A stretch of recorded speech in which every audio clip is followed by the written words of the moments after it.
Hey,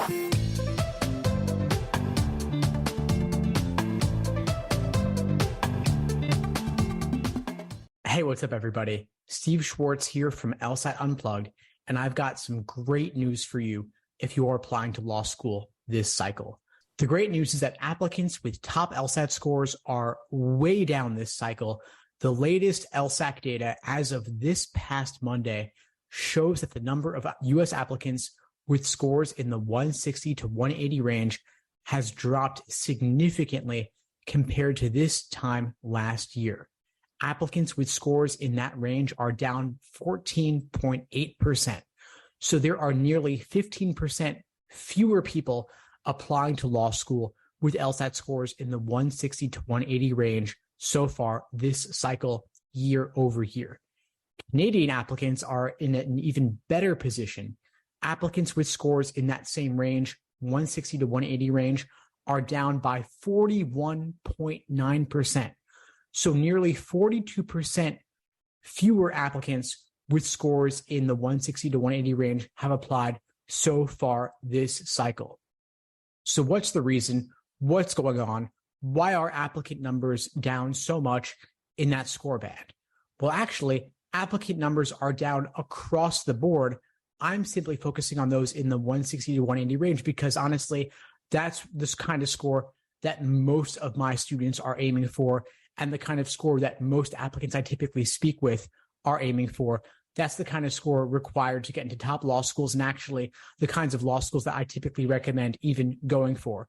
If your LSAT score is below 160, I typically recommend retaking the LSAT in order to get into better law schools to get more scholarship money, or both.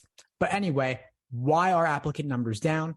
Why is it easier to get into law school this cycle? Well, fewer higher scores applying, of course, means it's going to be easier to get in. And that's because there are fewer applicants in general this cycle. Now, why are there fewer applicants? Well, reason being, more people applied a year or two ago, earlier in the pandemic, because they were looking to wait out the pandemic, looking to further their education, increase their career prospects by going to law school in the hopes that by the time they get out of law school, the economy is better and the pandemic will no longer be with us.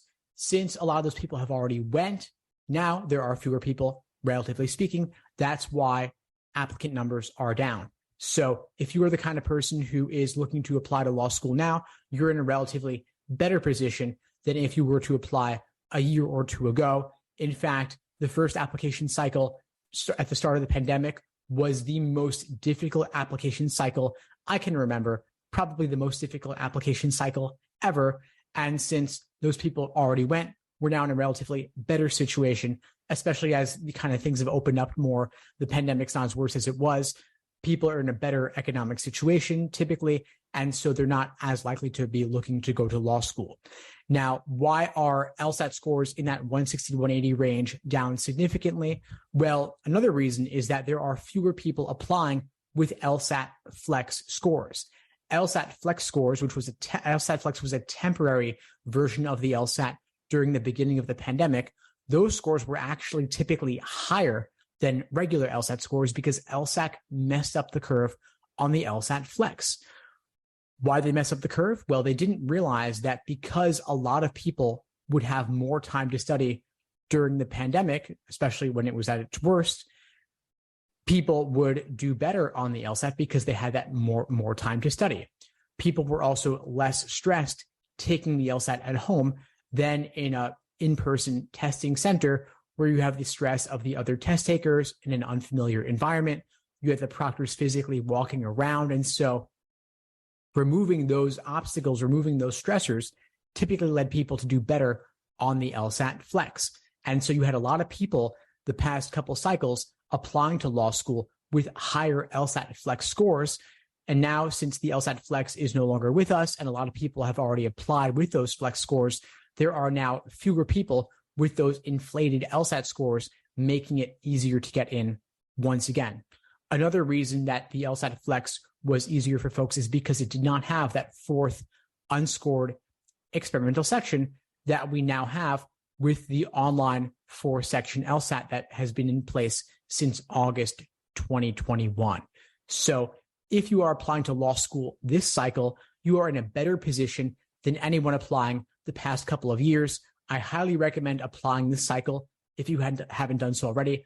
I highly recommend getting the LSAT out of the way if you haven't done so already, because, of course, you need that in order to apply to the vast majority of law schools out there. And if you're looking for support, I, of course, am happy to help. I have live online classes. I have on-demand video courses to aid you in your LSAT prep, regardless of whether you're looking for support in logic games, logical reasoning, reading comp, or all three. Again, those are live online classes via Zoom, small group setting typically. I also have on-demand videos in case you can't make the classes. And of course, all the live classes are recorded, so you have access to them later. Anyway, folks, that's all for now. Congratulations on still being in the applicant pool applying this cycle, I hope, where you will have higher chances than those applying in previous cycles.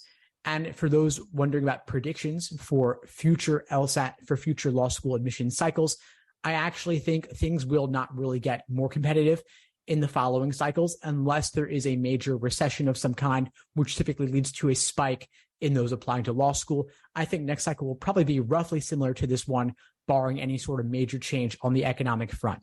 Anyway, folks, that's all for now. In the meantime, I wish you all the best and take care. Thanks for tuning into the show. Please subscribe if you haven't done so already to be notified of new episodes as I release them. And feel free to reach out if you need anything at all as you move forward with your prep. I'm happy to help however I can. In the meantime, I wish you all the best and take care.